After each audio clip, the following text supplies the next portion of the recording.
Old soldiers like me are always saying that America is the greatest nation in the world.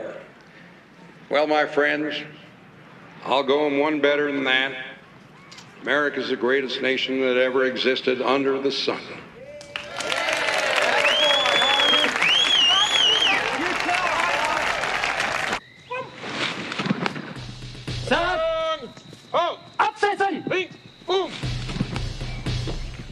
We went to Europe.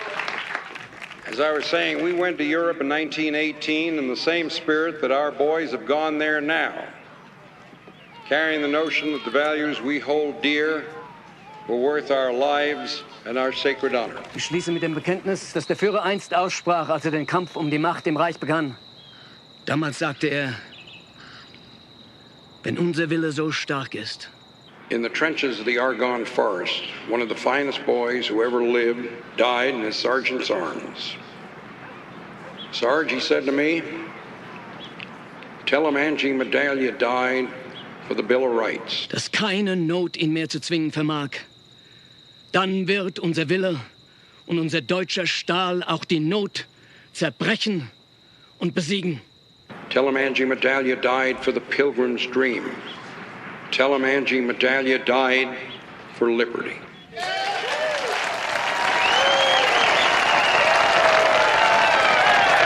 Lang lebe Deutschland.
All right, that's 10 minutes in the yard. 10 minutes. And he looks at this mess sergeant. He says, Sergeant, me and my cadre will be back here in 1 hour. If this place ain't clean by then, you and me is stepping outside that back door. I thought that old boy was going to faint. Oh, Harmon Cub, that is disgusting. Ought to make you drink it. Use an ashtray or eat at the Bluebell. Hi, boys. What can I do? There they are. Will you look at them? Well, they ain't gonna get fed here. Zig Heil, boys! My love, Dave. Hi, Doc. Cut out the kid stuff. I'll tell you one thing. Them Heinies are good workers. Wasn't for them, all you middle-aged fools would be harvesting wheat. I don't care. Maybe kid stuff to you, Doc. We're fighting them over there, and I don't like them. Doc, how many on the last train load? About 100, I heard. What I hear at the camp stays at the camp. Oh, that can't be no military secret, for Pete's sake. Loose lips sink ships. Let me have a cheese sandwich and a glass of iced tea, will you? Say please. Not to you. Oh, Doc, you're quite the lady killer. Hey, Doc. Right, If you ever get the urge to give one of them Nazi SOBs a shot of strychnine? Now, why would I do that? Well, I'd nail him, boy. By God, I'd inoculate him right in the old eyeball. Damn right. You think I care what you do? Listen, let me tell you, smart fella, something. Most of those Germans I could murder. Not lose a minute's sleep. But some of them, well, forget I ever opened my mouth. Nobody else would understand. Understand what? Ah, never mind. We going fishing or not?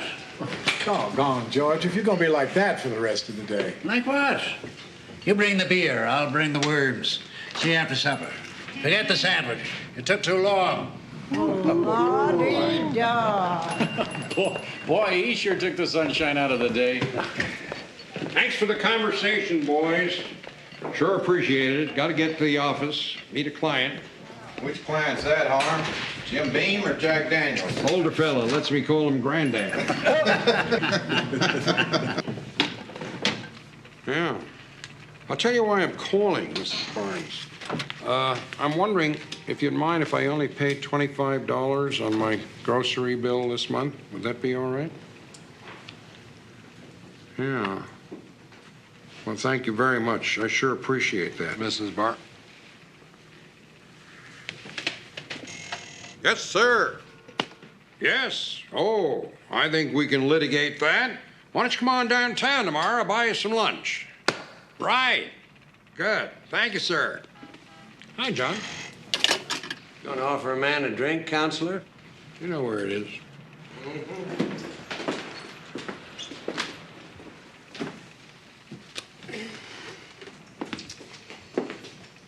Some of the ladies ought to talk to Miss Barnes about shaving that mustache of hers.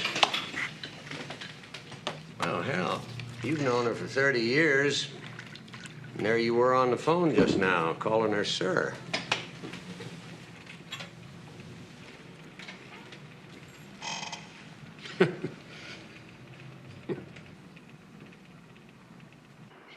Where have you been? Had some work to catch up on. Oh, Dad, for Pete's sake. Your supper's in the oven if it's still edible. Sorry.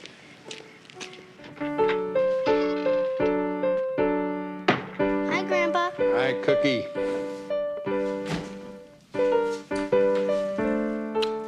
We got a letter from Daddy. Good. Maybe Mom will let me out of the doghouse long enough to read it. I worry about you sometimes, that's all. Want to hear it? You bet. Dear Dad, dearest Billy and Nancy. Well, Pop, by the time you get this, another 4th of July will have passed without me hearing you deliver your Angie Medallia speech. I really miss being there. Things are pretty hectic right now. I can't tell you where we are. Somewhere in... They censored that. They're in France. Everybody knows that. Everything is so old here, Nancy. I've seen real castles where knights and ladies of old lived. And everyone talks French. That's stupid. You censor France and leave in that everybody talks French? You're right. Of course, we're not exactly tourists, and I sure would like to come back after this is over and enjoy the castles up close. The big news around here is that I've been transferred to Regimental S1. They've got me posting replacements.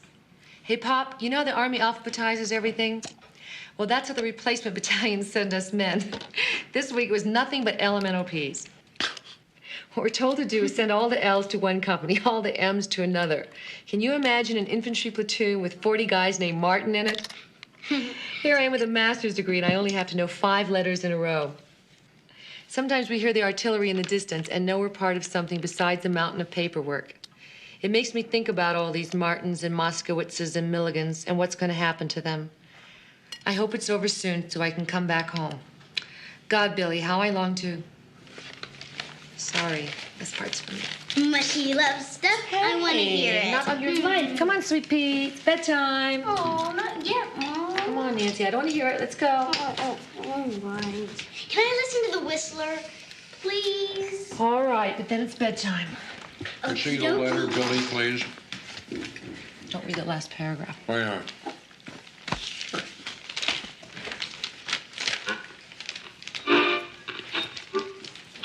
Sorry, I was cross. I had it coming. I am a whistler, and I know many things, for I walk by night. I know many strange tales hidden in the hearts of men and women who have stepped into the shadows. Yes, I know the nameless terrors of which they dare not speak. No! She was more beautiful in death than in life. Her childlike smile embraced the grim reaper like a mother. Oh, boy. I could just see the ravage it had done to her face.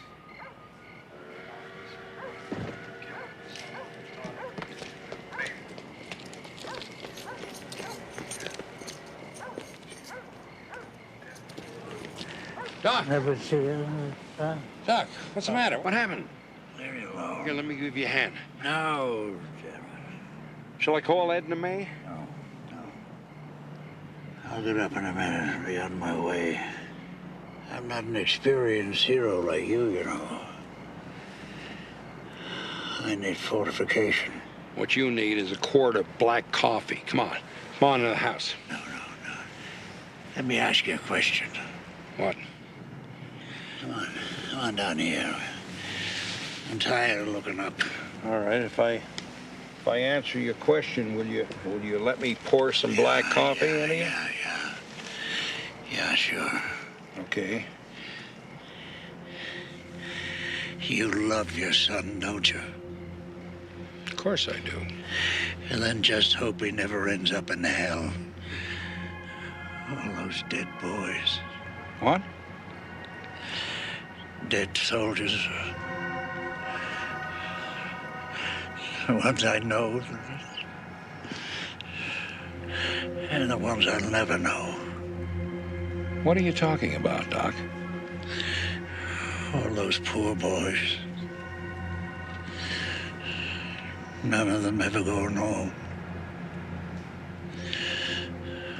The terrible sadness. What boys, Doc? None of your sons. What do you care? Come on, Doc. Let's get up. Yeah.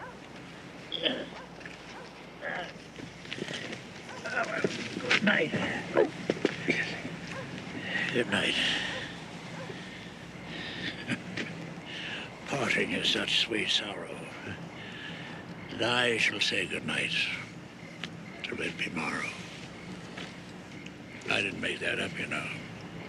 William Shakespeare. Mr. Shakespeare to you. I call him Sparky. Careful, Doc. Doc, be careful.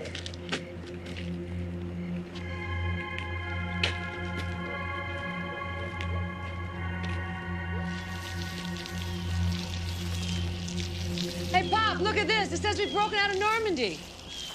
You think this means the war could be over soon? I hope so.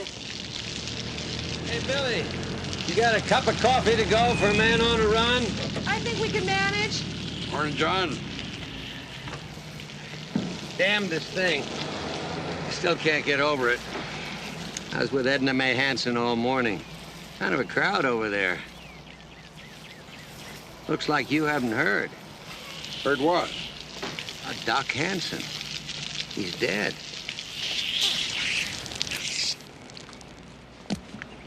How?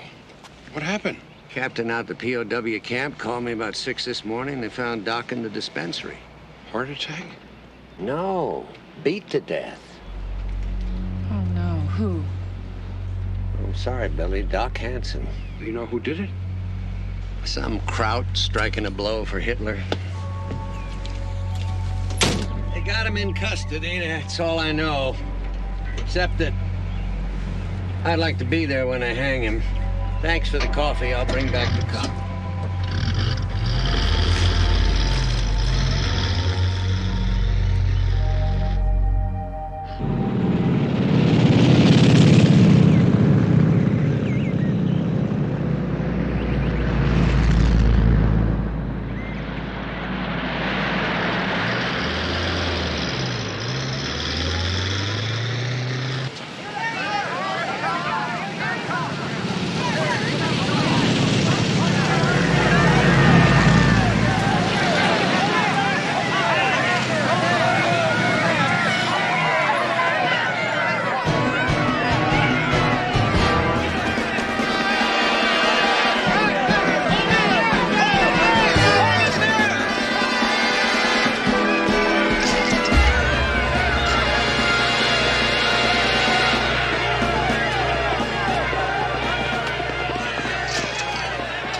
They tossed Charlie Canfield out of his chambers and moved in a U.S. District Court judge.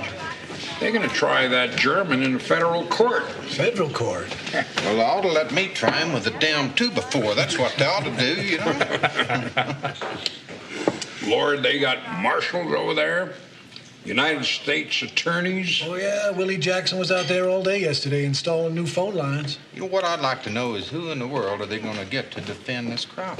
Charlie says Clarence Darrow. Clarence Darrow? Was he kidding? Either that, or he hasn't heard that old Clarence has been dead for 6 years. Mr. Cobb? Sorry to bother you, sir. I'm U.S. Marshal. Could you come with me, please? Are you kidding?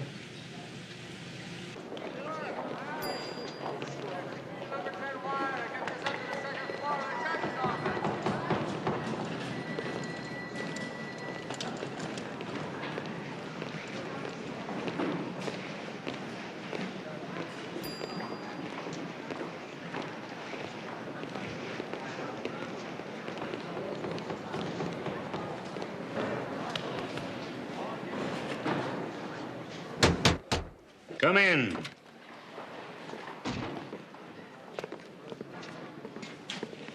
Mr. Cobb? I'm Stoddard Bell. That's B-E-L-L. Bell, how do you do? Yes, sir. That's just fine, thank you. Yes, sir.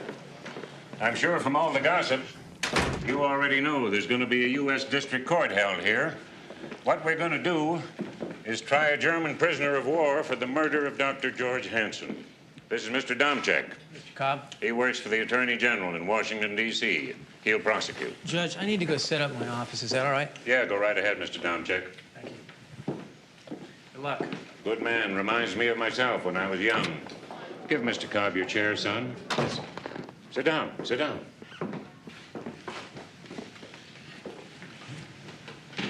Now, the defendant, he's going to need a lawyer. I can appoint any member of the U.S. District Court bar I want to. After consulting with some people around here who know who's who, I've decided to appoint you. We have a touchy situation here, Mr. Cobb. There's 3 American airmen, POWs, who are in the custody of Nazi civil authorities. They're about to be tried before a criminal court in Darmstadt, Germany. The president wants to make sure they get a fair public trial. You follow me? No, sir. This trial is a way to assure that that happens. That's why we're trying it before a civilian court. Quid pro quo. If we give this German a fair trial, maybe they won't railroad our boys, you see? The president wants justice done, not only here in Lincoln Bluff, Colorado, but in Darmstadt, Germany, too. At 10 o'clock this morning, some federal marshals went out to Camp Bremen and took custody of the defendant. What the hell's his name?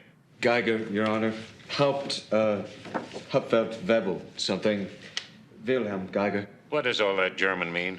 Means a sergeant, Your Honor. Well, then say so. Yes, sir. I'm arraigning your client at 3 o'clock this afternoon. Not my client, Your Honor. I'm very sorry, sir, but I don't want the job. Thank you. Hold on. Gents, if you'll excuse us, Mr. Cobb and I are going to take a little stroll. Now, what seems to be the problem, Mr. Cobb? Well, Your Honor, for one thing, see, I live in this town. If the hangman's job was open, I'd be the first in line. The other thing is that I joined the U.S. District Court bar because their certificate looked pretty on my wall. I don't know the first thing about federal rules. I've never even been in a federal courtroom, Your Honor. I'll go easy on you. You'll enjoy the experience.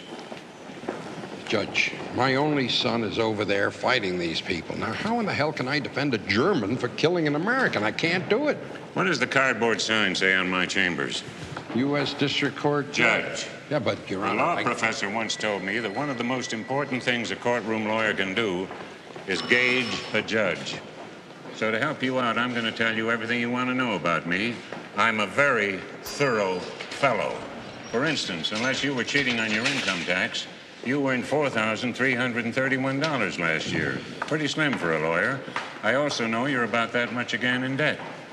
Well, with all due respect, Your Honor, I don't think that's any of your business. I knew you'd say that. Well, sir, if you take on this case, Uncle Sam will pay you a retainer of $2,500. And at $15 an hour, you can bill the government for another $1,000 for preparation and trial time. Now, tell me you can make that kind of money representing the interests of some overwrought farmers and their aspirated rabbits, and I'll drop the offer. I'll grant you, Judge, that I'm the poorest lawyer in the state, and I intend to stay that way. Thank you very much, but no thank you. Mr. Cobb, what's important here is the process. As far as I can see, this is an open and shut case anyway.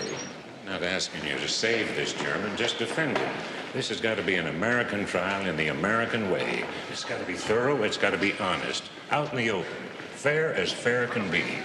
Don't you see, the very reasons you don't want this case is why you're the only man to take it. You've got a son fighting in Europe. You served with distinction in the last war. You're a patriot. I'm going to arraign your client at 3 o'clock sharp.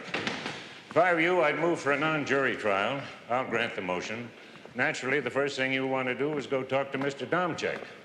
Oh, there's one other thing. I'm compelled to force you not to discuss the situation regarding those POWs in Germany. Not with your family, not with a soul. You tell your friends in this town I forced you to take the case. Tell them I gave you a choice of resigning from the bar or going to jail for contempt. Of course, that won't be a lie, because that would have been your choice. It was going to be my last argument. Well, I'll see you at 3 o'clock.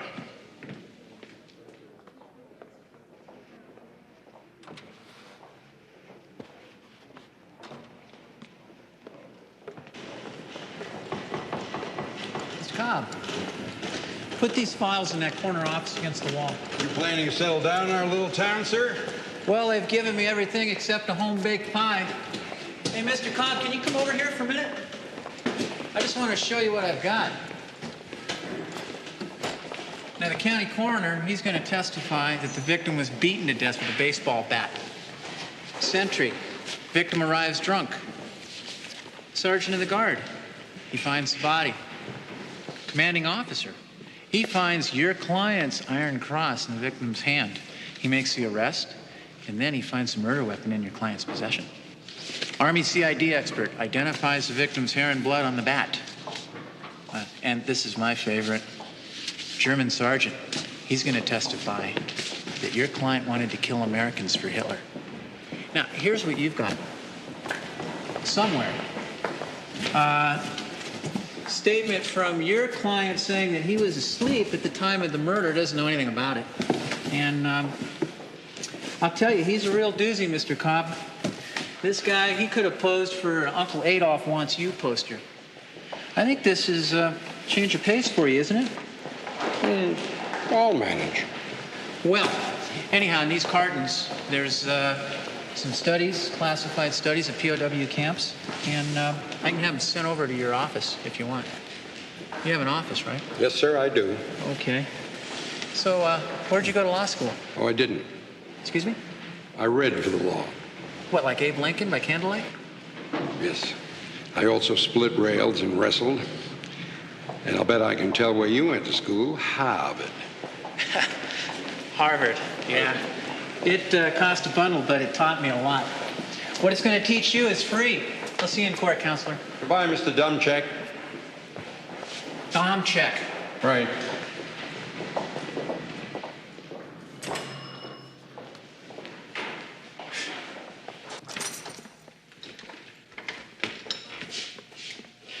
Here he is, sir.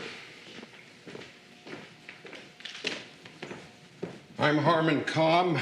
I'm appointed to be your lawyer. My name is Wilhelm Alois Geiger. I am a Hauptfeldwebel of the 15th Grenadiers, Battle Group Dornemann, 94th Division. I am a prisoner of war. You'll be arraigned in about an hour. That means I'll plead you not guilty, you understand?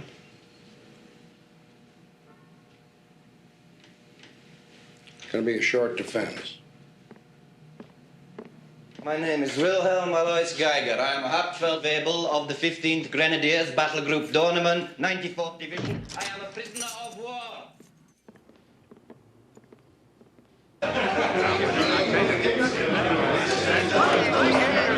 So those are big-time recorders, huh? Sound like a bunch of monkeys. Give me $1 tip. Any of you snuffy Smiths ever do that? Just a minute, Mr. Cobb.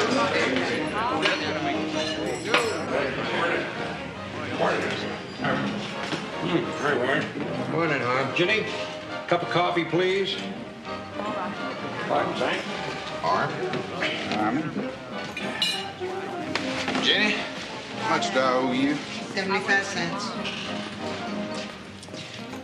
Ginny, some English muffins, please. How about some German strudel?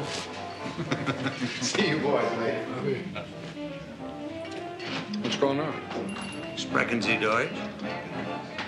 What's that supposed to mean? Well, Don Bogart says he thinks you're a secret Bund member. He says your real name is probably Von Cobb. I'm just checking up. My God. You people think that I asked for this? I was railroaded. That big shot federal judge told me he'd have me disbarred and throw me into jail for contempt if I didn't take this job. He said he put you in jail? Yes, he did, and he can do it, too. God almighty, I live in this town. You people think that I'm gonna go in there and defend that Heine with my last ounce of blood? All I'm gonna do is make sure that snotty prosecutor doesn't make me look like a hick. Then I'm gonna go watch the hanging. I may even ask to spring the trap door. Excuse me for asking, but before you help out with the execution, you got to put up some kind of defense, don't you? So what do you got in mind? I don't know. Character witnesses. Character witnesses like who? I don't know. Joseph Goebbels, Hermann Goring, Heinrich Himmler. My star witness is going to be Adolf Hitler.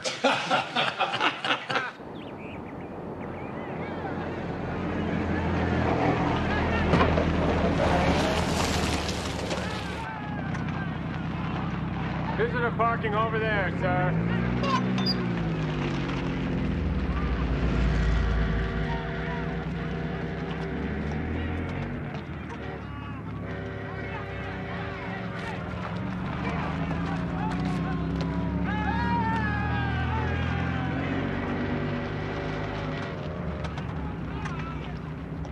Major Lilly, Sergeant Geiger's lawyers out here.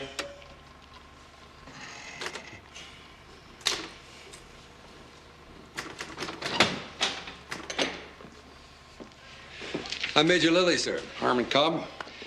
So, you would like to see our dispensary? If it's not too much trouble. Oh, it's no trouble at all. I'll show you around, and Sergeant Osias, he can tell you where the prisoners are working at. Thank you. Thank you very much. Thank you.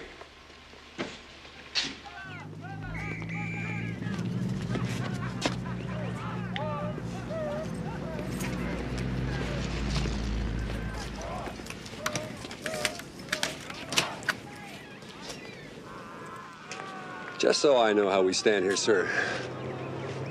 Are you defending Geiger by choice? What difference does that make? After you. Let me be clear on where I stand, Mr. Cobb. The fact is, Hansen shouldn't have been out here in the middle of the night. So while I'm sorry that he got killed, I really can't take responsibility for his death. Was this Doc Hansen's office? Yes, it is, sir. Okay, if I go in? Go right ahead. I think you should also know that this has been a model camp for 2 years. I have a good understanding with my prisoners. But Geiger's been a troublemaker from the moment he got here. Did you know that he even has the Iron Cross for being a good Nazi? So when they hang him, I'm going to celebrate. Good. I'll bring the beer.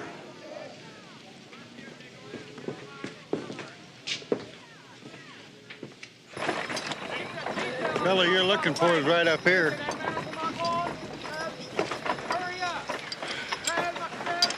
Hines. Yeah? Come and see you out of there. Fellow here wants to sprechen with you. Hi. You speak English? Nein. Well, he speaks English. Hines, come up out of there. Don't take all day about it. I'm told you served with Sergeant Geiger. Is that right? No, sir. I do not know this man. Your name is Private Heinz Maria Flug? What do you want, sir? Well, I'm Geiger's lawyer. Yes, Schule. Kommt her. Der Anwalt von Geiger. Was will denn der Anwalt hier? Du, weißt du, warum der Anwalt hier ist? Ich frage ihn mal, wie es ihm geht. Now, here's what I wanted to know. You see, there's going to be a trial for Geiger. You understand that, a trial? I need 2 men to testify. Testify, talk about Geiger, say nice things about Geiger. Do you comprehend?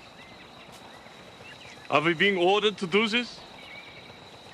Look, I'm supposed to be on Geiger's side. Herr Anwalt, we will talk in the trial if we are ordered to. And we go back to work, sir.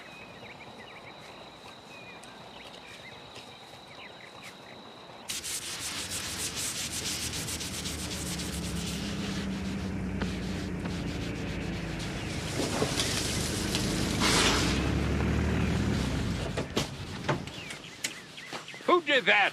Could have been lots of people.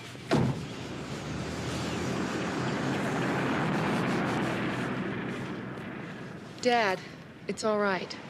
No, it's not all right. You're not gonna like that either.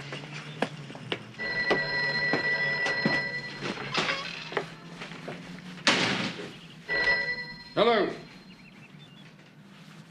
Who is this?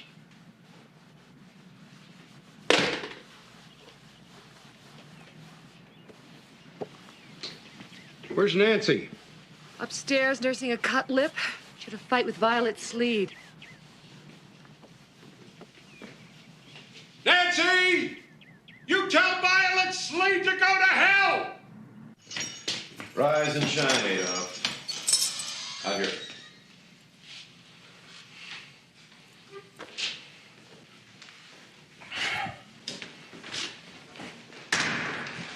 What do you want? Look, Sergeant, I've got to go into that courtroom and put up some kind of a defense for you. Do you understand? I can make your job very easy. I can confess to killing this doctor. Also, that I personally sank the Lusitania and have stolen the Lindbergh's baby. Now, your sarcasm isn't going to help any. Now, in the absence of a real defense, all I can do is put character witnesses on the stand. Who I have to choose from is your men. But when I spoke to them, they wouldn't admit that they knew you. Where have you seen my men? Out on some farm. They said they wouldn't testify unless they were ordered to do so. So I want you to order your men to testify in your behalf. They would not talk to you. They're good. Sergeant, let's get one thing straight. I don't want to defend you. I would like to be the fella that hangs you. But I'm stuck with this job, and I have to go in there and put up some kind of a defense to keep from looking like a fool. So I want you to order your men to testify. No, I do not want them harmed.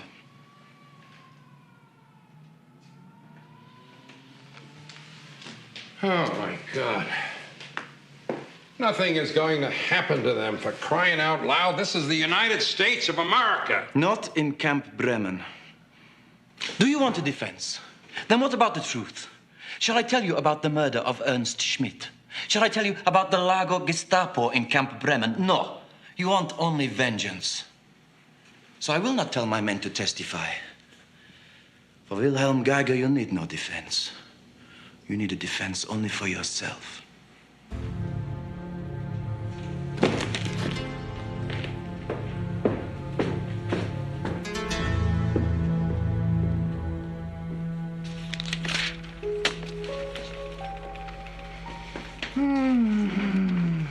I think the Army pays these people by the word to write these things.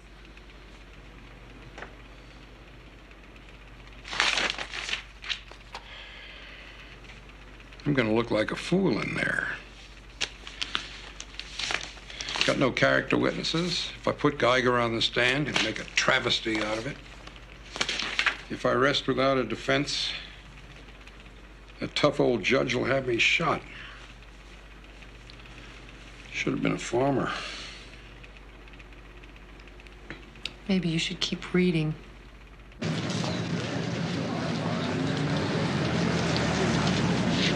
There he is. How do you feel about defending a Nazi? You, this German, can get a fair trial. Is this the biggest biggest case of your career? You ever defended a murderer before? What about being a Nazi sympathizer? Why did you take the case? What do you think they picked you? Give us something, please. All I can tell you is what the judge told me. It was me or Clarence Darrow, and he's dead. Okay?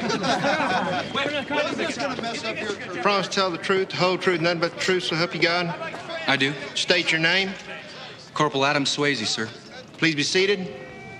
Corporal Swayze, what were your duties from midnight to 8 a.m. on July 6, 1944? I was on guard duty at the main gate of the prison compound at Camp Bremen, sir. Did Dr. George Hansen arrive at your post during the night? He sure did, sir. Oh, I object, Your Honor. Isn't this called leading the witness? Your Honor, I resent counsel's sarcasm. No sarcasm intended. I just wanted my learned adversary to know that we here in the sticks do know leading a witness when we run across it. Objection sustained. Go on, Mr. Domchek. Thank you. Did anyone approach your post the morning of the 6th? At 2:17 a.m., sir, the doc did. Dr. Henson, I mean. When Corporal Swayze told me that he had admitted Dr. Hansen into the prisoner's compound without informing me, I reprimanded him. I then proceeded to the dispensary. At what time was that, Sergeant? It was 5:32 a.m., sir. The lights were on in the office, and the filing cabinets were turned upside down. Dr. Hansen was lying on the floor. Most of his face was gone, and he didn't have any pulse. Major, at the dispensary, what did you observe? Sir, I observed that Dr. Hansen was holding something in his right hand. I identified the object as a German combat decoration. It was the Knight's Cross of the Iron Cross. The ribbon was torn. Is this the object that you found? Yes, sir. Your Honor, I'd like to introduce this as United States Exhibit A. Exhibit A admitted. Major, how many soldiers at Camp Bremen are entitled to wear that decoration? Just one. Sergeant Geiger. Did the discovery of that piece of evidence cause you to take any action? Yes, sir. I ordered Sergeant Kreider and 4 other MPs to accompany me to Barracks 15, where I arrested the defendant. And did you discover anything in his possession at that time? Yes, I did. It was in his locker. It was a baseball bat. It had traces of what appeared to be hair and blood on it.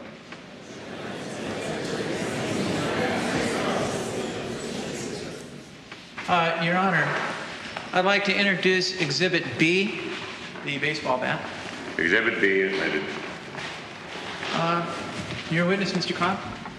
No questions. Hi, kids. Hi, Pop. Better. Hi, Grandpa. Do you want me to heat up your stew for you? Sure, Cookie. You know how to do it? Oh, stop it, Grandpa. How'd it go?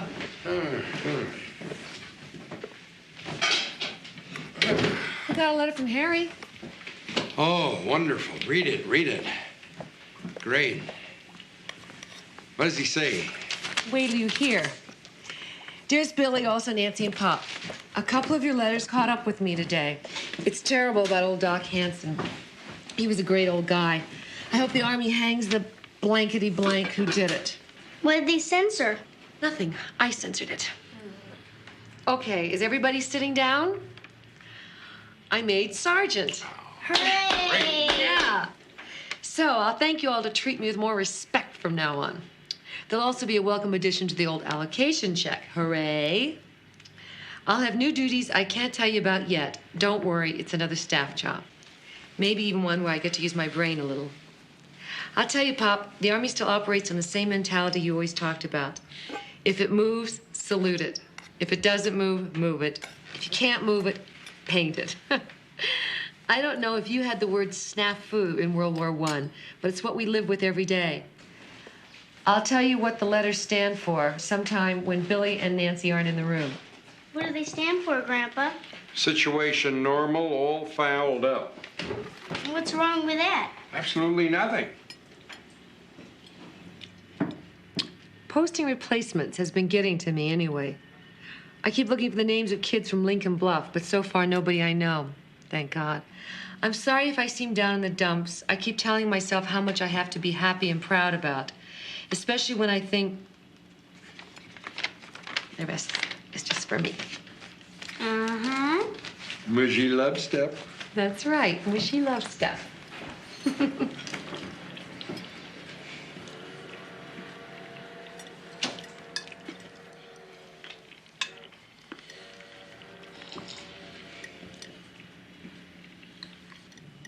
So, how'd it go today? Okay. I think I did okay with Domchek. I managed to get his goat a few times. It's nice, huh? Good.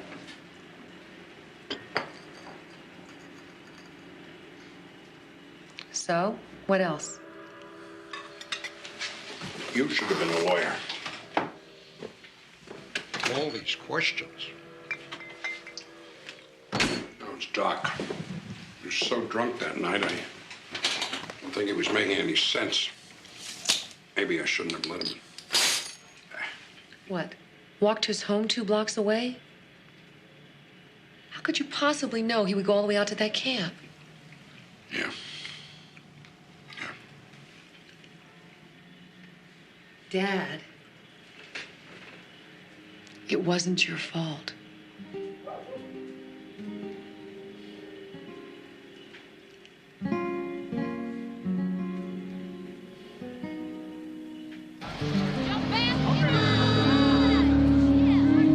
The left temporal bone of the skull was crushed, multiple fragments of which were embedded in the victim's cerebral cortex.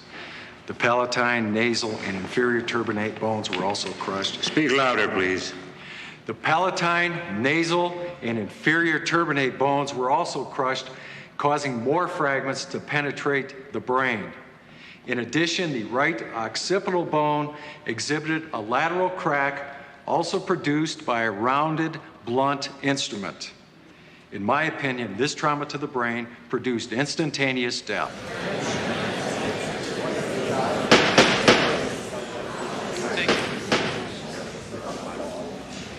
You're a witness, Mr. Kopp. No question. You can step down. The United States calls Hauptfeldwebel Hans Riefenstahl.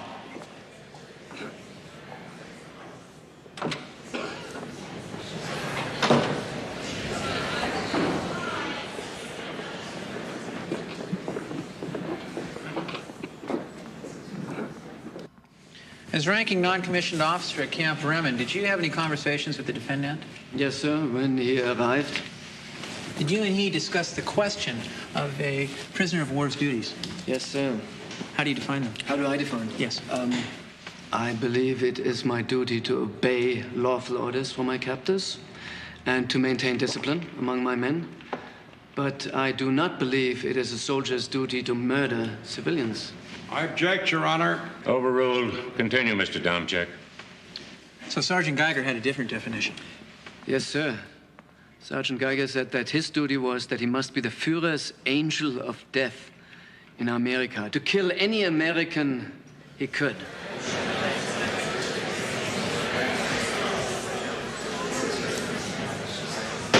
Sergeant Riefenstahl, would you define a Nazi as one who is a member of the National Socialist Party? Yes, sir. To the best of your knowledge, is Sergeant Geiger a member of the National Socialist Party? He has told me he is, yes, sir. Are you? Am I, sir? No, sir, I'm only a soldier. Your Honor, the United States rests. Mr. Cobb, the defense can proceed in the morning. We're adjourned.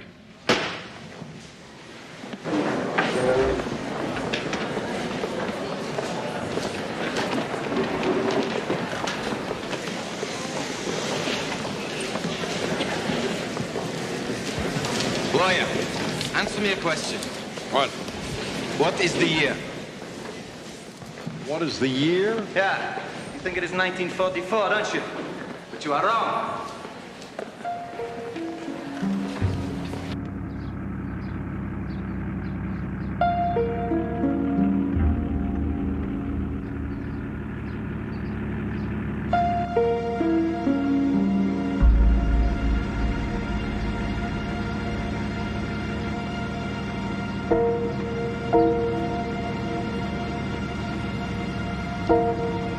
Good evening, sir.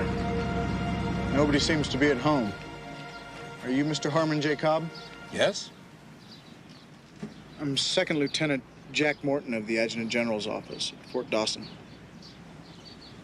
Could we go inside, sir? No, I don't think so. I'm sorry.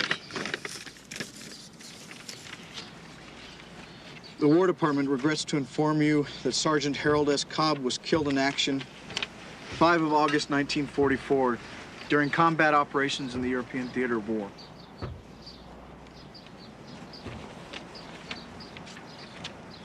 Sir, would it be easier if I waited inside with you and told Mrs. Cobb myself? No, I'll do it. Thank you very much for coming. Thank you, sir.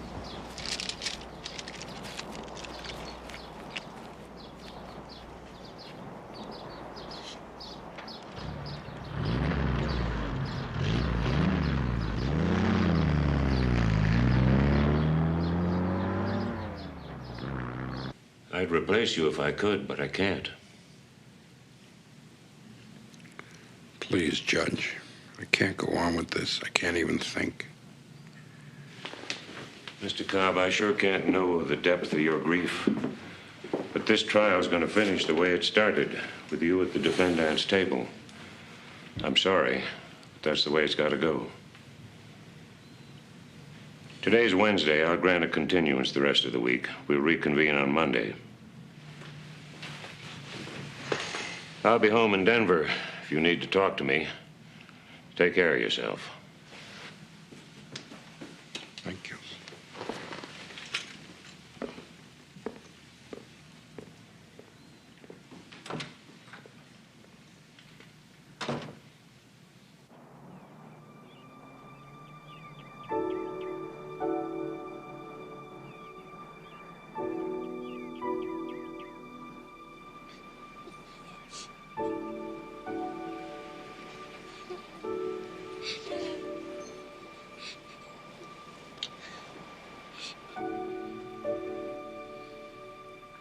Yes.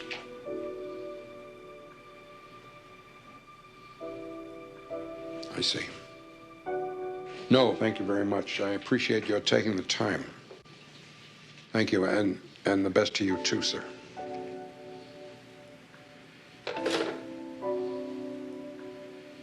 Tell me, Dad.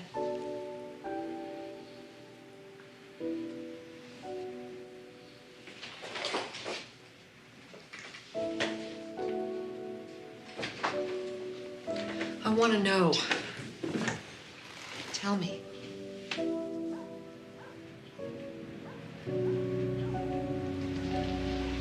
The unit was at mail call. They took 1 artillery round.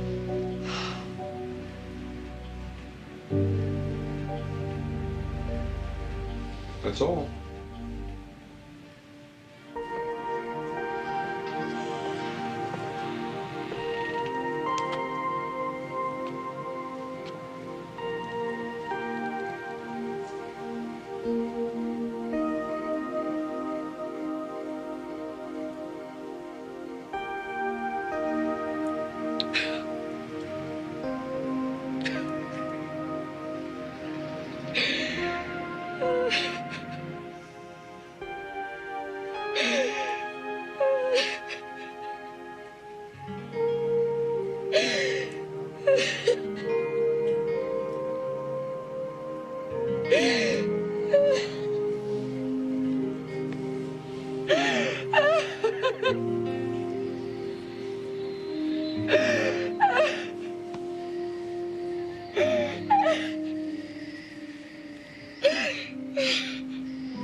Grandpa?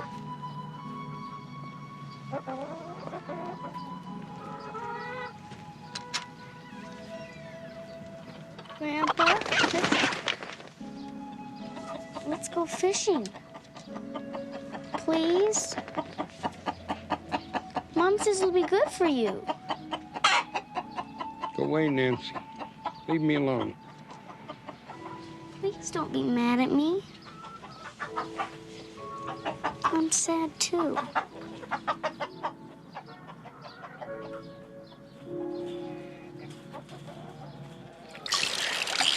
Got him.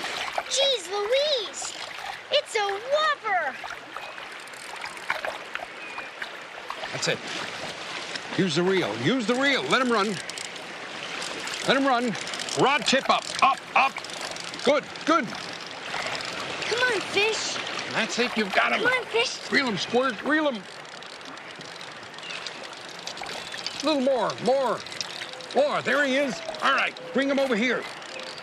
Hold him. I'll bring him up. Grandpa, he's beautiful. Look at all the colors. He's red and blue and silver. Can we keep him? Please. I want to show Mom. Well, it's your fish, Squirt, but if you keep him, he'll die, and all those colors will fade away. Nobody will ever know he looked like this. Hold my rod. Maybe he won't change. He will. Why? They always do. Rainbow trout's colors is just something you gotta see, but not keep.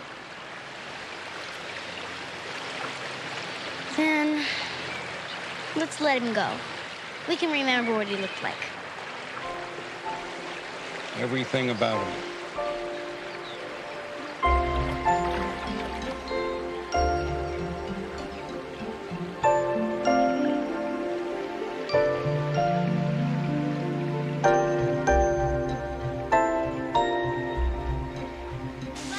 Yeah, but we quit this time. Take a rubber when I stop. Grab the reel, okay? I've got it. Wait a second. Ready? Let's go. Look, Grandpa, it's Mr. Heathcote. Keep moving, Squirt. Don't you like the rain, Grandpa? Of course, I love it. Now, come on. Grandpa, have you ever catch a fish that big? Never. Clarence, what's going on? Oh, I was just driving around and, And you happen to wind up on my porch. I caught a fish this big, Mr. Heathcote. how big? This big. You do that just like your grandpa. Still the biggest fish ever caught in that river. Mom, we're home. Wait till I tell you what happened. What? What's on your mind, Clarence? Oh, I was just wondering how he was holding up, was all. Pretty good in some ways, other ways not so hot.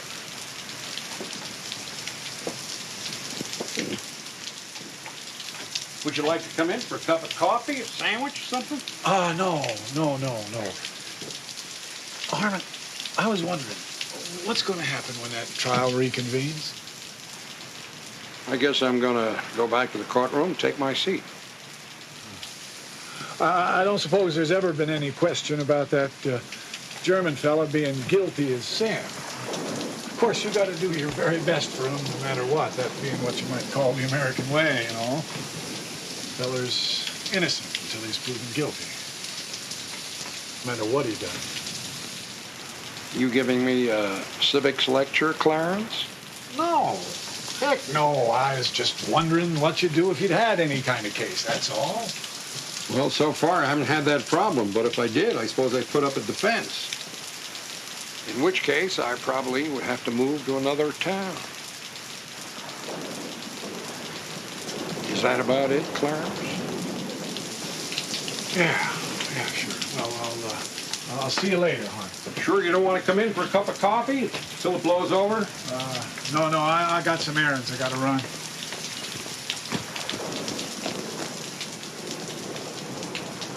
What time is it? 3 a.m. Does John Wallace know it's 3 a.m.? He says it's important.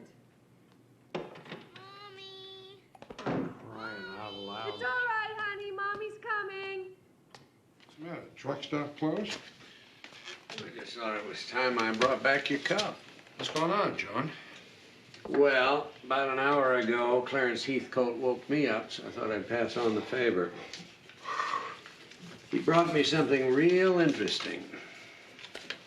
He found that in his tackle box when he was cleaning out his boat this morning. He says Doc scribbled that down when they were out fishing, the day Doc was killed. Let me get my glasses. Clarence said Doc got drunk and went rambling on about dead boys. That's what he was babbling to you about that night, wasn't it? Doc was a friend of mine, but he must have been up to his neck in something out at that camp. I hate to say it, but there's more to this now than just some crazy Nazi wanting to kill an American for Hitler. Holy Chicago. So this is what Clarence got stuck in his craw this afternoon. He asked me if I thought that would hurt Doc's reputation. I said, hell yes. But he said, give it to Harmon anyway. Sure was eating on him. Oh, by the way, I asked Clarence not to tell anybody else about this. He said he wouldn't. You okay, Harmon? Okay. Good. Thank you very much, John. See you later. Night, Billy. Night. Everything all right?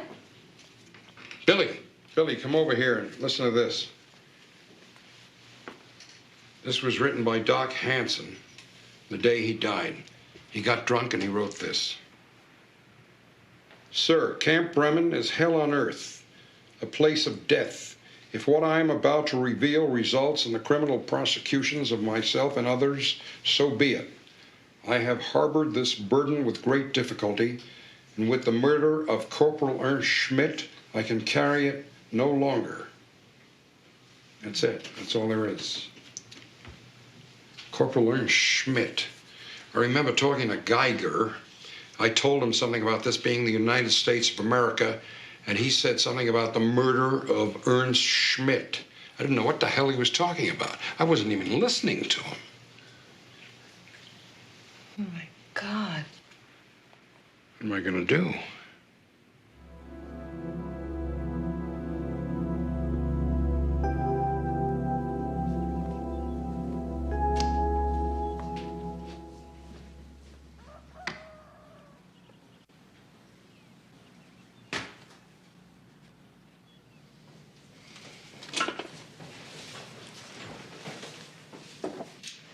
You haven't been back to bed yet, have you?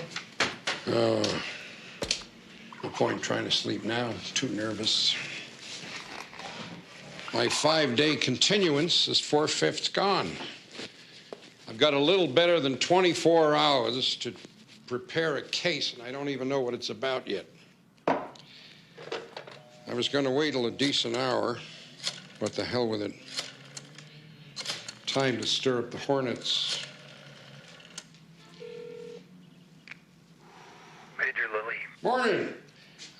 Major, it's Harmon Cobb. I'm not calling too early, am I? At 6 a.m. on Sunday? You see, I'm stuck between a rock and a hard place here, trying not to look like a fool in court. I've run across a name, and I was hoping you might be able to shed some light on who this fellow might be. What's the name? Corporal Ernst Schmidt. Corporal Ernst Schmidt. Major, hello? You still there? Can I ask in what context you ran across that name? Oh, I believe Doc Hansen mentioned it to me once. You did? A sick prisoner, was he? Hello, Major? Goodness me, I haven't stumbled on some military secret, have I? Private Schmidt was a new prisoner. He died of natural causes less than a week after he got here. Natural causes. Oh. Did Dr. Hansen treat him? I suppose he must have. Well, then I guess there'd be some medical files on him. You don't suppose I could take a look at those, do you? Sorry. If this is in connection with the trial, you'll have to get a subpoena. A subpoena? Oh, no, it's not that important. I'm sorry I bothered you. Thank you very much. Goodbye.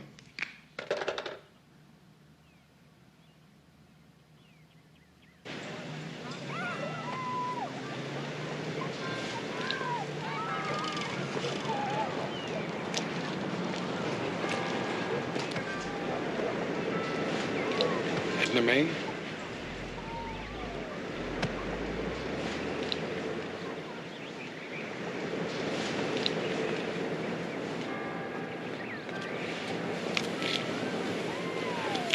Hello, Edna May. How you feeling? Harmon. I was just over your house. Your daughter says that you might be here. I'm sorry to disturb you, Edna May, but I was wondering if George ever talked to you about a prisoner of war named Ernst Schmidt. Ernst Schmidt? Oh, I don't think so. Why? Well, something was wrong out there at the camp. Something was bothering George a whole lot. What? What was wrong? I don't know. That's my problem. You see, and it's complicated things. What are you talking about? Well, it could be that my client is innocent. Your client? You talk like you want to help him go free. Well, I only said that it could be. See, George was real disturbed about something that night outside my house. Disturbed? He was scared to death. Why? Ask your client why. I guess people who write about you, you really aren't much of a lawyer. Your German threatened George. What? And he pushed him down. When? The day he was murdered. My God, did he report this to anybody? Of course he did. Did he report it to Major Lilly? Of course he did. You don't really think that German is innocent. You haven't even buried your own son yet. Didn't the Germans kill him too? I don't think you have the right to call yourself an American anymore.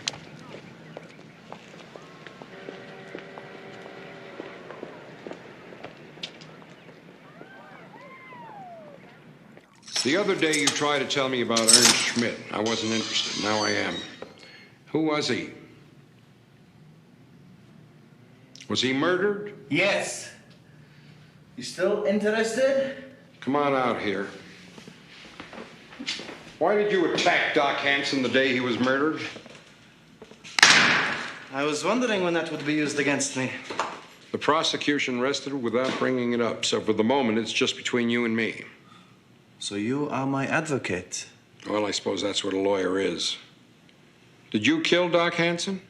No. Well, what about Ernst Schmidt? Did his murder have anything to do with Dr. Hansen? Do you know what is the Lager Gestapo? No. Do you know what is the Heilige Geist, the Holy Ghost? No. If you are going to hate Nazis, you should learn that is who has killed Ernst Schmidt. They have visited him in the night and taken his life. Before, in court, I asked you what year it was. Now I will tell you. In Berlin, it is 1944, but in Camp Bremen, 1941. Did you know that North Africa has been recaptured by Rommel? Stalingrad has become Hitlergrad, and many of the great American cities have been destroyed. That's crazy. Yeah, crazy. My men and I are the first prisoners to be brought here in over a year. We have seen what Germany has come to. These old prisoners, these Afrika Panzer soldiers, for them the war is a dream. They believe these things and they like being Nazis still. We have thought for us when we are captured the war is over, but where are we? Back in Nazi Germany. How can that be? Because Nazis can run a camp very, very well. Major Lilly needs the Lager Gestapo. Why? He cannot provide fear, and they do. The Lager Gestapo needs Major Lilly. He gives them power. It is a circle. And do you know who is the head of our Lager Gestapo? Sergeant Riefenstahl. This man who says, I am a Nazi, and he is not. He and his men are the Holy Ghost who visit you in the night if you speak against Hitler. Ernst Schmidt has made a joke, only a joke, about fat Hermann Göring. When we go to bed at night, he is there. In the morning, he is gone. I demand to see Major Lilly. I ask him, where is Ernst Schmidt? He tells me, Schmidt has died in the hospital of natural causes. The doctor has written this in the records. I go to see this doctor. I ask him, why does he write this lie? I'm very angry. I put my hands on him, and I can hurt him, but no. I stop. The doctor is calling Major Lilly on the telephone to punish me. It would be easy for me to kill this old man, but I went away. And I wake up in the morning when Major Lilly is telling me I am a murderer. Did you see Ernst Schmidt have this rendezvous with the Holy Ghost? No. Did you see the body? No. Well, Schmidt was in camp less than a week. How the hell do you know he didn't die of natural causes? I have 15 years in German army. I know. Did Doc Hansen talk to Major Lilly in your presence? Yes. I'm not ashamed to be a soldier. I have killed men, yes, Americans. But they were soldiers, and it was my duty. These things I have done. But I did not murder Dr. Hansen.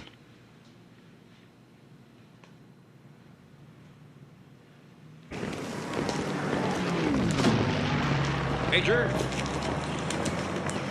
Major Lilly? I'm busy, Mr. Cobb. So am I, Major. I'll make it fast. I would like your permission, sir, to see the report on the assault that took place the afternoon of July 6th. What are you talking about? Well, I understand that Sergeant Geiger threatened Dr. Hansen and then shoved him down. Now, how can you give any credence to what that Nazi says? That's disgusting. Well, that may be right, sir, but do you know anything about a letter that Dr. Hansen wrote right before he died concerning the camp? No, I don't. And I don't have any more time for this nonsense. All right, John, what do we have? Well, let's see. You got this Kraut prisoner who's dead. Doc's letter hints at foul play. Geiger says there was foul play, but he can't prove it. You got this little shoving match between Geiger and Doc. Edna May says it happened. Geiger admits it. And they both say that Doc told Major Lilly about it. So how come Lilly didn't arrest Geiger? That's very interesting. What's real interesting is that Domchek didn't bring it out. He must not know about it. Will you two pipe down in there? I'm trying to concentrate. Oh, sorry. You can get up, honey. My legs have gone to sleep. Is that Nancy in there? Well, I sure wasn't talking to Harmon. Nancy, what time is it? I know. You know what I did right after supper? What? I called Violet Sleet and told her to go to hell. Don't tell Mom. Okay, Squirt. Good night. Night. Good night. Good night, honey. Thanks for the help. Good night, Mom. Good night, darling. Dad, John, come in here. Come here, look at this. There's a report here on causes of death in German POW camps over the last year. Now look, the numbers are random all through here, like this camp in Texas. 2 deaths from work accidents, 1 from battle wounds, 2 from homicide. Look, they're all like this, see? Except Camp Bremen. 8 deaths from natural causes and nothing else. Wow. Holy Chicago. Billy, you're a gem. And there's one other thing. Look at this. All these other camps have lots of escapes, or at least attempted escapes. At Camp Bremen, there isn't a single one. Hell, it's such a nice place, nobody wants to leave. I would love to get a look at those medical records on the deaths by natural causes. Judge Bell pulled back into town tonight. Get yourself a subpoena and hop on out there. Heck, I'll drive you, even if you are the town pariah. Good evening, sir. May I help you? Oh, it's okay. Mr. Cobb, you're just in time for coffee. Oh, thanks, Your Honor. I was going to call you in the morning, see how you're holding up. I'm surviving, sir. Good, good. Please sit down. We'll both be more comfortable. Thank you very much. I'm sorry to disturb you in the middle of a meal. I know it's very rude. I need a subpoena, sir. What for?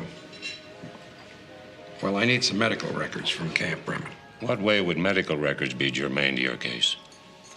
I've come across some new evidence. New evidence of what? New evidence that may cast some doubt on my client's guilt. Is that right? Yes, sir. See, I have part of a letter here that Doc Hansen wrote the day before he died. Leave it in your pocket. Sorry? Ask yourself a question. Would I have picked you for the defense if I'd wanted there to be the slightest doubt of the outcome of this trial? I don't know what you mean, sir. It's a charade, Mr. Cobb. Every actor in it has a part that's already written. You ain't the hero. That's Mr. Domchek's part. Who you are is the court jester. Now, here's how it comes out.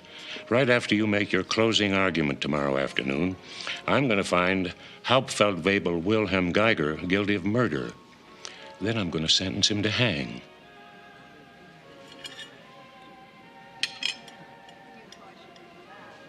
Of course, Domchek does dress better than you. He looks more like a hero. What you need is one of them caps with pointy things. It's got bells hanging on them. We're going to take this to the Supreme Court, by God. Dad, it's your word against his. See, how's about little shoes that curl up at the ends? Oh, cut it out. Well, now think about it, Harmon. What's the jester's job? To make the court laugh, even if that means making fun of the king. I don't know what the hell you're talking about. Jester's supposed to stir things up. If I was you, I'd put on my bells and start making some noise. What are you talking about? I mean, out at the camp, where they got all Doc's records.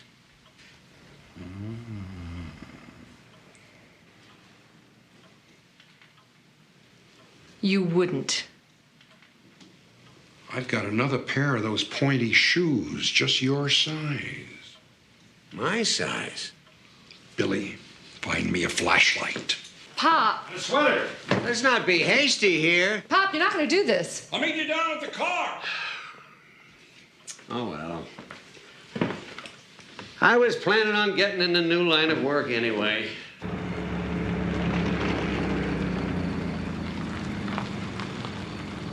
Official business, son.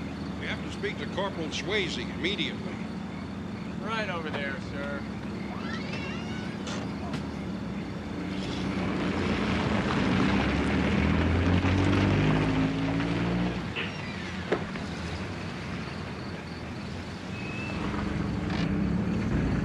Evening, Corporal Swayze. Mr. Cobb? It's over 300 hours, sir. This compound is off limits after taps. Yeah, but not to us. You see, I'm an officer of the United States District Court. This fella here is an officer of the law. U.S. Marshal, son. We need to see the scene of the crime. I think I better call Major Lilly. I'm going to need some authorization for this. Hold on, Corporal. You ever seen a court order before? I don't know. I still have to call the Major, sir. Son, it's the Major that's being investigated here. Don't you understand, Corporal? The United States government is investigating Major Lilly. We are representatives of the government. It's what this court order is all about. Okay. It's all right.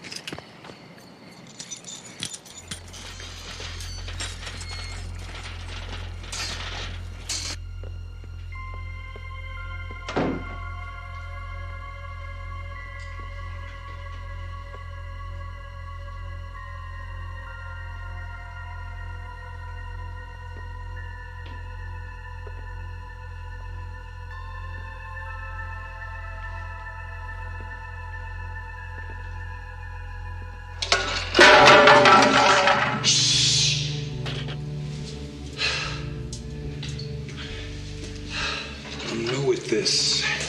You think I'm not? Keep moving. Gotta go to the bathroom. Should have thought of that before we left the house.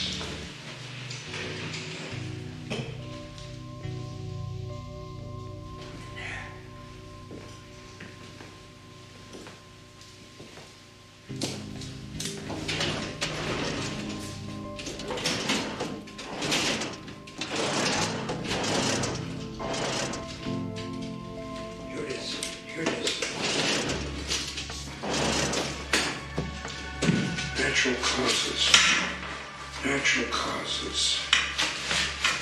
causes. Like Billy said.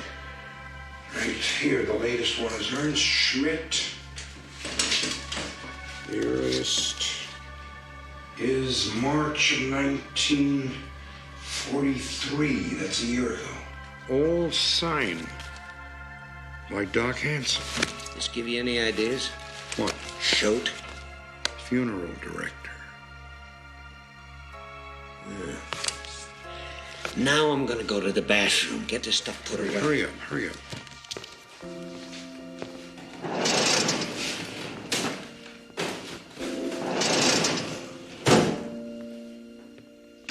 Was ist hier los? Halt! Wer bist du?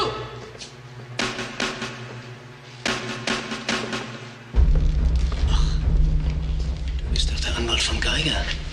Was machst du hier? Niedermachen.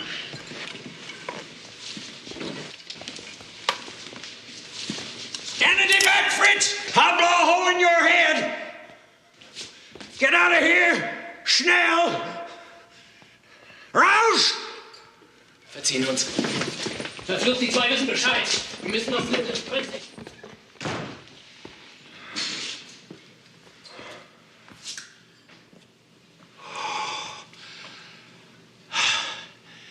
The hell was that?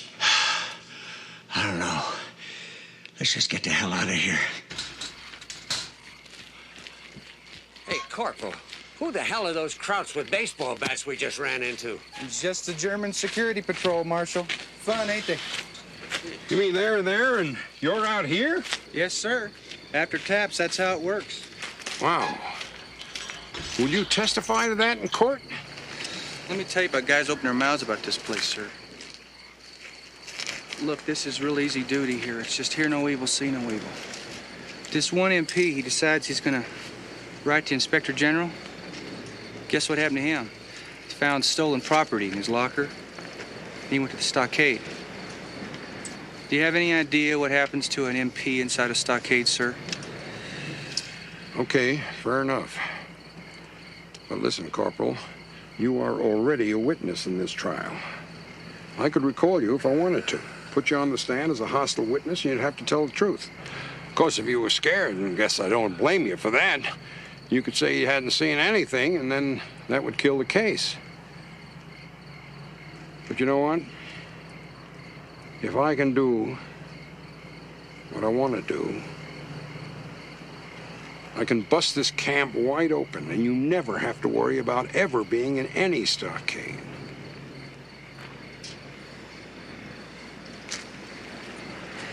Can I think about this, sir?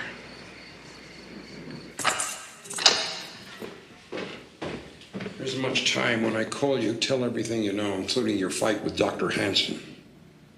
Is it not bad for me to tell that? Well, it can't get any worse than it is, can it? No.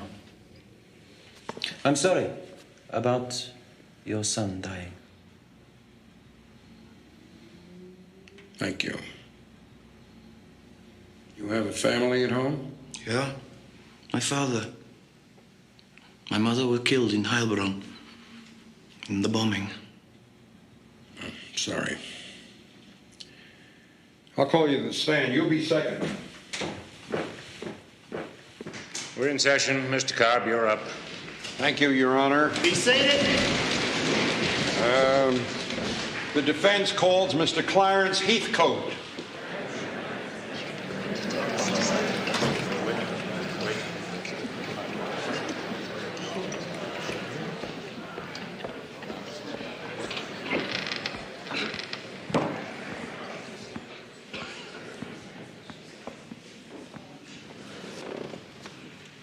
Raise your right hand.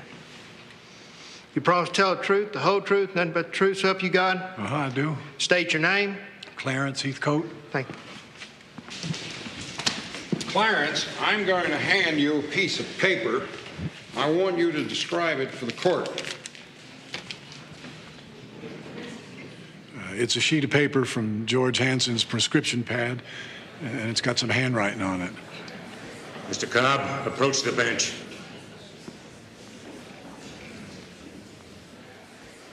I want to see you in my chambers. Your Honor, I object to any ex parte conference. Then you better come too. We're in recess. All right. Just where do you think you're heading with this crap? Judge, you may think I'm incompetent and that this trial is settled. But whether you like it or not, there's been a conspiracy to conceal at least one murder of a prisoner at Camp Bremen, and I can prove it. What are you talking about? Are you crazy? No, I am not crazy. Both I have of you, shut evidence up. which... All right, I'm going to tell you why this trial's going to end the way I say it's going to end. You remember those American airmen I told you about getting tried in Darmstadt, Germany? Yes, sir. They're going to be sentenced to hang. There's no doubt about that. Well, the president doesn't want them hung, so we need one of theirs to hang. What if theirs isn't guilty of the crime he's accused of? Doesn't that matter? You think ours are guilty of crimes against the Reich? The idea is for nobody to hang. The president wants to trade our flyers for a bona fide Nazi hero. Now do you understand? That's why I'm giving Geiger the death sentence today, and nobody's going to stop me. What if there's no trade, Judge? Then I guess it'll be an eye for an eye, won't it? Why didn't I know about this? Because you didn't need to. If you've got new evidence, I want to see it. I'll stipulate that you're an honorable fellow. Now let's finish this damn trial. What do you have, cop? Did you hear what I said? Yeah, Judge. Judge, I came here to prosecute a murderer. I'm not going to help anybody hang an innocent man. I don't care what the reason is. I can make you care. Yeah, you probably could. Go ahead and put the letter into evidence. Dumb check. With all due respect, Your Honor, you try to suppress it, I'll move to put it into evidence. You deny my motion, I'll move for mistrial. All right. Suppose I admit the letter. Where are you going with it? I'm going to destroy Major Lilly, Your Honor. He's the one that's acting like a Nazi here. And if I can do that, I'm going to ask you to exhume some bodies. Is that right? Well, you better have it tied up in a very neat bundle, or I'll destroy you. It's all there. Or it will be, I hope. And let's get on with it. Let me tell you something. You two smart fellas may think one German life is worth 3 American lives. I don't. If our boys die, it ain't me who killed them.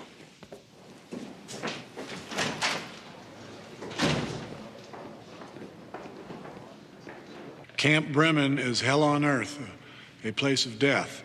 If what I'm about to reveal results in the criminal prosecutions of myself and others, so be it. I've harbored this burden with great difficulty. With the murder of Corporal Ernst Schmidt, I can carry it no longer.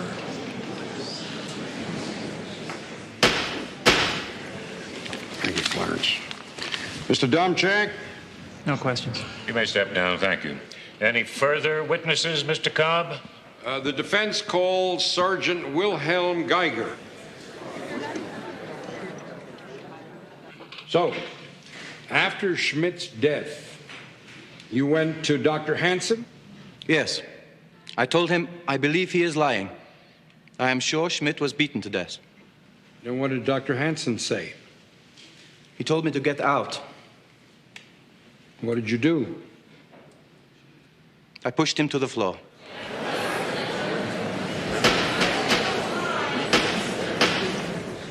Any more of this, I'll clear the courtroom. What happened then? Dr. Hansen took the telephone. He said, "This is the doctor. I want to speak to Major Lilly immediately." I said, "You are a liar, doctor." He said, "Major, there is a German in my office who has hit me. I want him arrested." So I go away. Were you arrested? No, sir.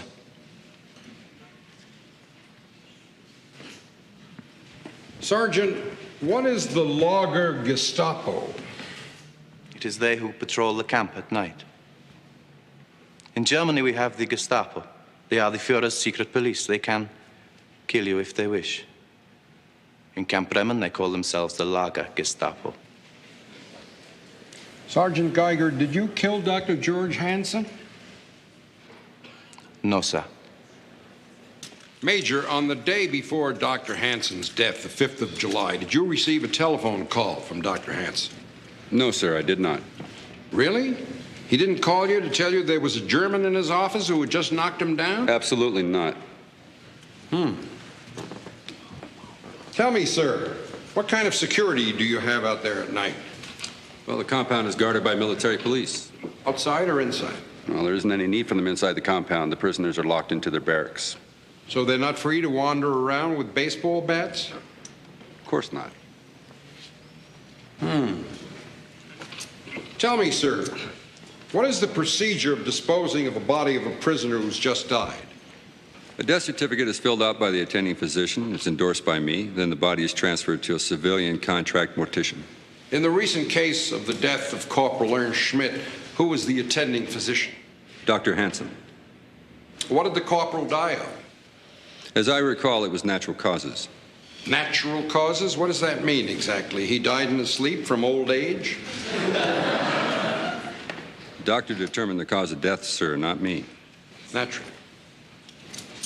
Now, when a body is given over to a contract mortician, does somebody sign it over?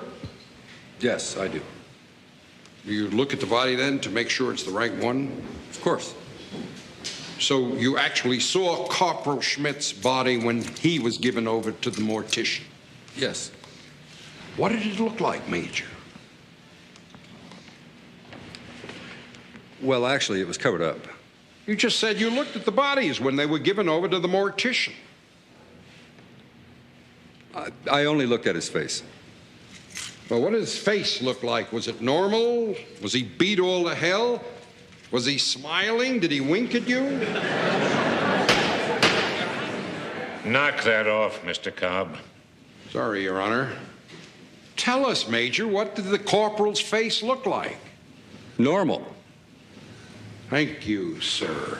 No more questions. Mr. Domchek? No questions. You can step down, Major. We'll take a 10-minute recess. Hello, I'm trying to reach Corporal Swayze. He is. Well, can I leave a message for him? Tell him... No, this is very important. Oh, never mind. Thank you very much.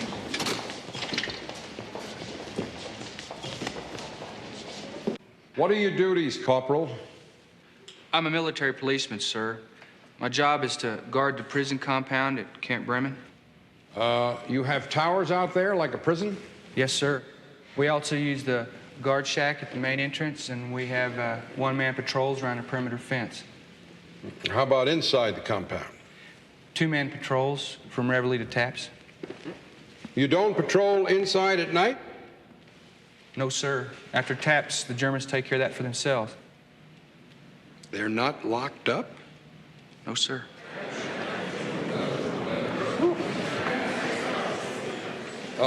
These German patrols, Corporal, are they armed?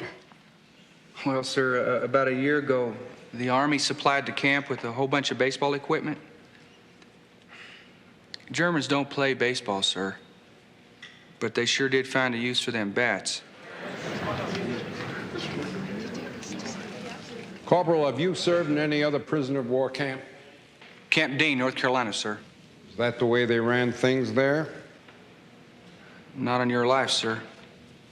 Sergeant Osias, when your commanding officer gets a phone call, who answers the phone? I do. Now, on July the 5th, did you get a phone call from Dr. George Hansen asking to speak to Major Lilly? Yes, sir, I did. What makes you remember that? Well, I keep a log of all incoming calls. Also, the doc seemed real agitated. Did you put him through to the Major? Yes, sir, I did. No more questions. Thank you. Mr. Domchek? No questions. You can step down. The defense calls James E. Schote. Mr. Schote, what do you do for a living? I'm a mortician. I own Schote & Son Funeral Home. When some prisoner dies out at Camp Bremen, do you have a contract with the United States Army to prepare the body for burial? Do I have that right? Yes, sir. Did you recently handle the body of Corporal Ernst Schmidt? I believe that's a military secret.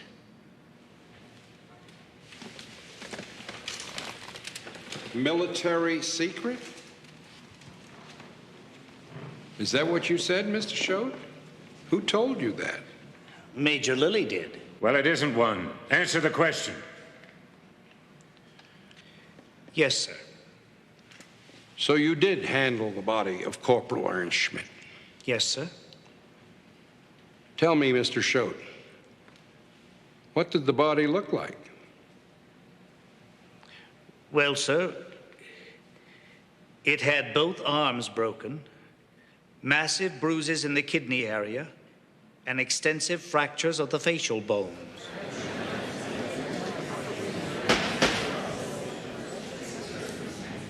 Question. Tell me, Mr. Schote, what did the body look like? Answer. Well, sir, it had both arms broken, massive bruises in the kidney area, and extensive fractures of the facial bones. Question. Thank you, sir. Major Lilly, now that you've heard the testimony of Sergeant Geiger, Corporal Swayze, Sergeant Osias, and Mr. Schroeder, I'm going to ask you again. Did you get a telephone call from Dr. George Hansen on the 5th of July?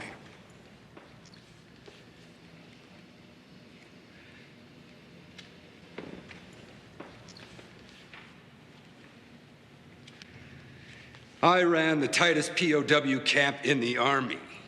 I deserve a medal for the job I did. Why should you give a damn about Germans killing each other?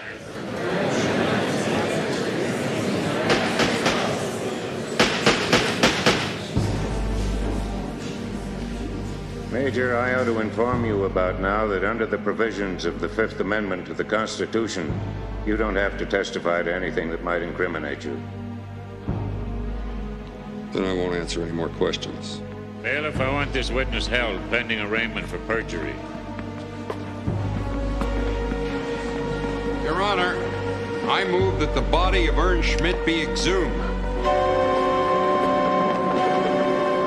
Motion granted. Court is adjourned. All rise.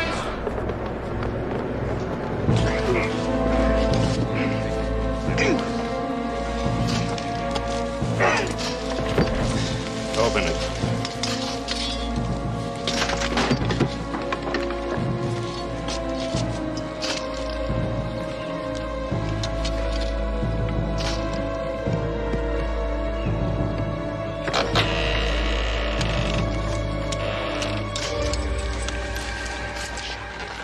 Sergeant, is that Ernst Schmidt?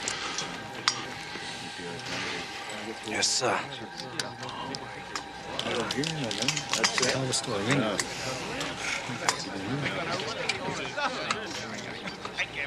Close it up.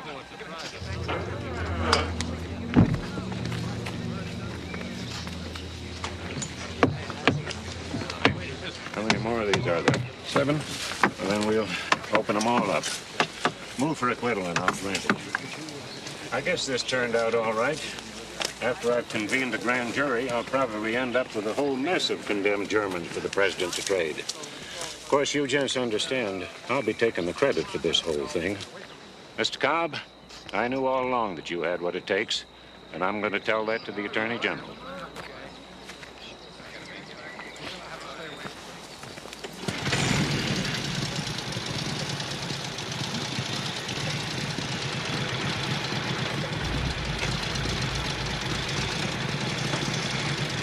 That's the Lager Gestapo, Mr. Cobb. A whole bunch of them.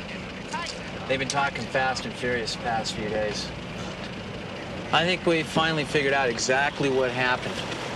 See, Riefenstahl, one of his patrols, found the doctor in his office drunk.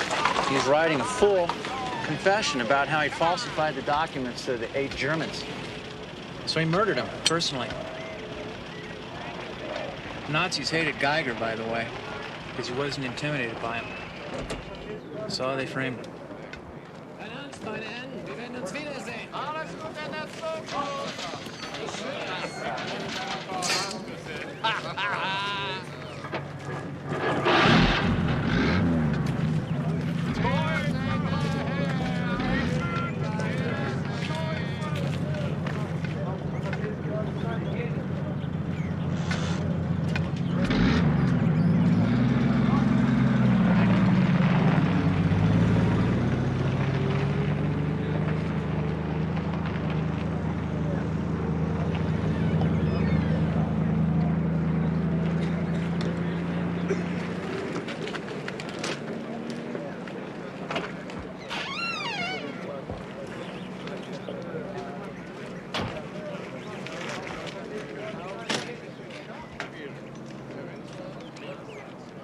I want to say goodbye and good luck. So, you have saved my life. Yeah, well, I didn't do it for you. I did it for a lot of other reasons. That I know. But still, I thank you. You know, after this war is over, you won't have much to go back to. I hope you can make the best of it. We all will have losses to live with. Yeah. Goodbye. Goodbye.